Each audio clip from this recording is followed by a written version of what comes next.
और मैंने बताया कि औरतों को उठाया गया है, फीमेल कैंडिडेट्स को उठाया गया है, रफ अप किया गया है।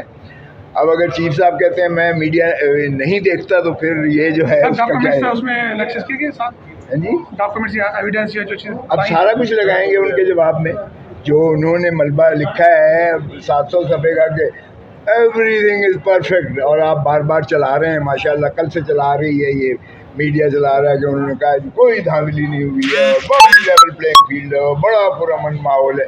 सारी दुनिया ने तो देखा है कि जो कुछ रफ अप किया है इन्होंने पीटीआई के कैंडिडेट, आग का समंदर झील कर जो है हमारे कैंडिडेट्स ने।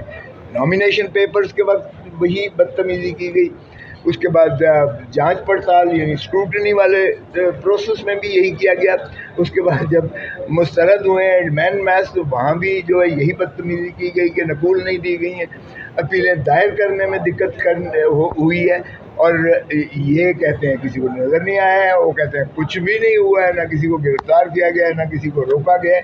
ये झूठ का मलबा इन्होंने दिया है। अब हम सारा कुछ लगाएंगे, जो मीडिया की शक्ल में भी जो देखा गया है, जो दरखास्तें दी गई हैं वो भी है, जो तस्वीर हैं, जो क्लिप्स हैं, सारे लगाएंगे कि ये जनाब आग का दरिया और तूफ़ान से गुजर के ये जो है हमारे उम्मीदवारों ने इस प्रोसेस को किया है, और ये कह रहे हैं कि कुछ हुआ ही नहीं। किसी एक के ख़िलाफ़ इन्होंने एक्शन नहीं लिया है। ओ भाई, रिटर्निंग ऑफिसर्स के तो घेराव किया हुआ था और पुलिस ही पुलिस थी सारी, वो किसी को अंदर नहीं जाने दे रहे थे।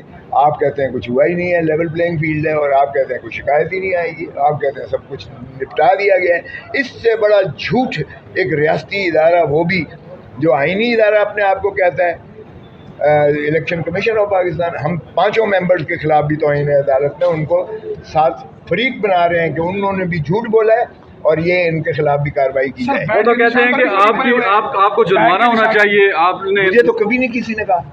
नहीं, इलेक्शन कमीशन कहता है विद कॉस्ट डिसमिस करो, तो ये बताएंगे ना कि ये झूठ में इनको पर्जरी में भी अंदर किया जाए। इन्होंने झूठ का मलबा दिया है 700 सफ़ों का, इसके खिलाफ तौहीन अदालत का इर्तिकाब तो पहले ही हमने नालिश कर रखी है। अब हम इलेक्शन कमीशन के मेंबरान को भी इसलिए बना रहे हैं कि सेक्रेटरी साहब जो मुस्ताफ़ी हो गए हैं इलेक्शन कमीशन के, वो फरमाते हैं कि मेरा तो सिर्फ एडमिनिस्ट्रेटिव काम है, मैं तो सिर्फ आगे हुक्म तरसील कर देता हूँ। यानी क्या तरसील करना ही ये कंप्लायंस है सुप्रीम कोर्ट के अहकामात की, या उस पर अमलदारी कराना भी यकीनी बनाना भी रूह है उस फैसले की जो इलेक्शन कमीशन ऑफ पाकिस्तान को हिदायत की गई सुप्रीम कोर्ट की जानिब से 22 दिसंबर 2023 में कि जी आपने शफाफ इलेक्शंस करवाना है, इंश्योर करना है तमाम स्टेप्स। क्या वो सिर्फ चिट्ठियाँ लिख देना काफ़ी है?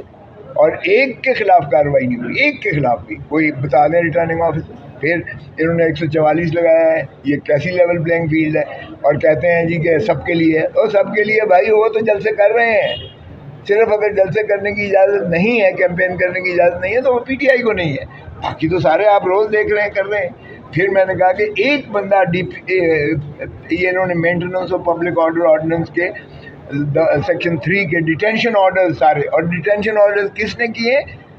जो डिस्ट्रिक्ट रिटर्निंग ऑफिसर है, डिप्टी कमिश्नर रिटर्निंग ऑफिसर है, उन्होंने।